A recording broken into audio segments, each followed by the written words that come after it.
রাজ্যের শাসক দলের জ্যাঠা মুহূর্তে সরাসরি চাঞ্চল্যকর তথ্য আমরাই সর্বপ্রথম আপনাদের কাছে ব্রেক করছি। কেশপুরে সিপিএম এর ঘোষিত কর্মসূচি ছিল কেশপুরের উঁচুহার গ্রাম থেকে। তারপরে চাঞ্চল্যকর তথ্য আমাদের ক্যামেরা পার্সন তুলে ধরল। কেশপুরের জামশেদ ভবনে সংবাদ মাধ্যম যখন দীপশিতাকে প্রশ্ন করতে গেল রাজ্যের বিভিন্ন জায়গায় ছাত্র ভোট কেন হচ্ছে না ক্যাম্পাসে ক্যাম্পাসে, তখন দীপশিতা সরাসরি বললেন রাজ্যের শাসক দল নাকি ভয় পাচ্ছে। রাজ্যের শাসক দলের জ্যাঠা কাকারা ক্যাম্পাসে ক্যাম্পাসে এই ভোট কলারে ভোট যদি হয় তাহলে আর টাকা রোজগার করতে পারবে না। আর একের পর এক কিন্তু দীপশিতা চাঞ্চল্যকর তথ্য এবং রাজ্য সরকারকে আক্রমণ করেছে এবং তারপরে কিন্তু পাল্টা উত্তর দিয়েছেন আমাদের প্রতিনিধি। যখন শাসক দলের ছাত্র নেতা ঘাটাল সাংগঠনিক জেলা তখন জিজ্ঞাসা করলো, তারপরে সেও পাল্টা উত্তর দীপশিতার দিয়েছে। আর এই নিয়ে কিন্তু কেশপুরের রাজনীতি, এই ছাত্র ভোট থেকে শুরু করে পঞ্চায়েত ভোট, যে কোনো ভোট যাতে সাধারণ মানুষ মতদান করতে পারে, পশ্চিমবঙ্গের তৃণমূল সরকার সেই সমস্ত গণতান্ত্রিক প্রক্রিয়াকে রদ করার চেষ্টা করেছে। এবং এর আগেও যতবার প্রশ্ন করা হয়েছে, বহুবার মিটিং হয়েছে, কোনোবারই তারা সদুত্তর দিতে পারেনি। আসলে ছাত্র ভোট হলে তো এই তৃণমূলের বাবা কাকা জ্যাঠা যারা কলেজের সামনে বসে টাকা তুলছেন তারা টাকা তুলতে পারবেন না, যাতে মমতা ব্যানার্জির বাচ্চা বাচ্চা কাকা জ্যাঠাদের তাদের মৌরুষি পাট্টা তাদের পারিবারিক বিজনেস চলতে থাকে, ওই কারণে নির্বাচনগুলো করাচ্ছে। মানে ভয় হচ্ছে নাকি? একদম, কারণ যেখানে যেখানে নির্বাচন হয়েছে, সেটা প্রেসিডেন্সি হতে পারে, সেটা যাদবপুর হতে পারে, সেখানে তৃণমূল কোথাও খাতা খুলতে পারেনি। বামপন্থীরা বিপুল ভোটে জয়যুক্ত হয়েছে কিছুদিন আগে মেডিকেল কলেজে, সেখানে পর্যন্ত যে বাম জোট যারা এই তিলোত্তমা আন্দোলনের অন্যতম এগিয়ে থাকা লোকেরা ছিলেন তারাই সমস্ত নির্বাচিত হয়েছে। ফলে সুষ্ঠুভাবে ভোট হলে তৃণমূল হারবে, সেইটাকে আটকানোর জন্যই নির্বাচন। ফয়সলার ঘটনা পরিকল্পিত, পুলিশের সামনে দাঁড়িয়ে ওই যা সব আপনারা তুলসী তলা ইত্যাদিতে যে দেখেছেন সেগুলো সব লাগানো হয়েছে। যে লোকটি এই সমস্ত পিছনে এই সমস্ত ঘটনার পিছনে দায়ী, তিনি আগে তৃণমূলের ছিলেন, এখন বিজেপি হয়েছে।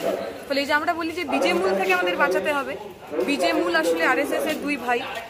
তাদের কাজই হচ্ছে মানুষে মানুষে দাঙ্গা লাগিয়ে, হিন্দু মুসলমানে দাঙ্গা লাগিয়ে আসলে বড় লোকদের হাত, বড় লোকদের পকেট ভরা। সেটাই আমরা মহেশতলায় দেখতে পাই। এটাকে কি বলবেন? আমি কিছু বলবো না, খালি মমতা ব্যানার্জিকে বলবো ওনার দলের কত তৃণমূলের নেতা যে রাতারাত বিজেপি হয়ে গেলেন, আর কত বিজেপি নেতা রাত তৃণমূল হয়ে গেলেন, সেটার দিকে নজর দিন। 2026-এর নির্বাচনে আপনারা কি ঘুরে দাঁড়াতে পারবেন? আমরা তো সাধারণ মানুষের সঙ্গেই রয়েছি, তাদের লড়াই আন্দোলনের মধ্যে রয়েছি।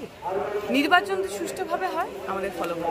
কেশপুরে এসে দেখলেন এই পরিস্থিতি কেমন? কেশপুরে এখনো যথেষ্ট সন্ত্রস্ত, মানুষের মনের মধ্যে সেই ভয় ভীতি, যে ধরনের সন্ত্রাস তারা দেখেছেন সেগুলো রয়েছে, একদম নেই বললেও মিথ্যে কথা বলে।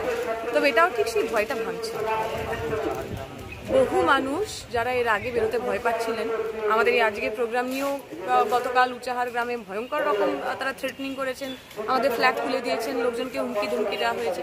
বাট তারপরেও আমরা দেখলাম আজকে যখন আমরা মিছিল করছি, রাস্তার দুধারে মহিলারা তারা দাঁড়িয়ে আছে। এটা আমাদের কাছে খুব আশা, এটা আমাদের কাছে খুব বড় কথা বলছে। কলেজ ভোট যথাসময়ে হবে এবং যেদিনই কলেজ ভোট হোক না কেন, তৃণমূল ছাত্র পরিষদই কলেজ ভোটে জয়যুক্ত হবে। যাদের বাবা কাকা দাদারা বিধানসভা ভোটে জিততে পারেনি, শূন্যে পরিণত হয়ে গেছে যারা, তারা বরং বিধানসভা ভোটটা নিয়ে ভাবুক।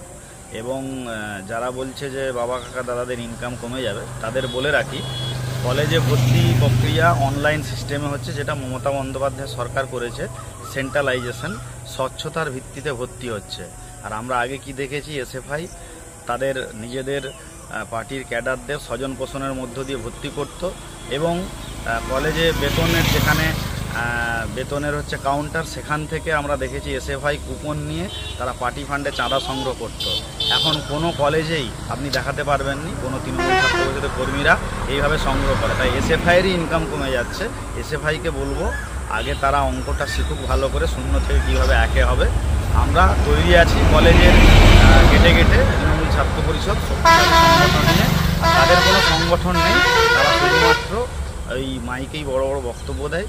এবং তাদেরকে আগামী দিনে বলবো যে কেশপুরে আজকে মার্ক্সবাদী কমিউনিস্ট পার্টি রক্তাক্ত করেছিল, সেই কেশপুরে এসে আজকে বড় বড় বক্তব্য দিয়ে গেল।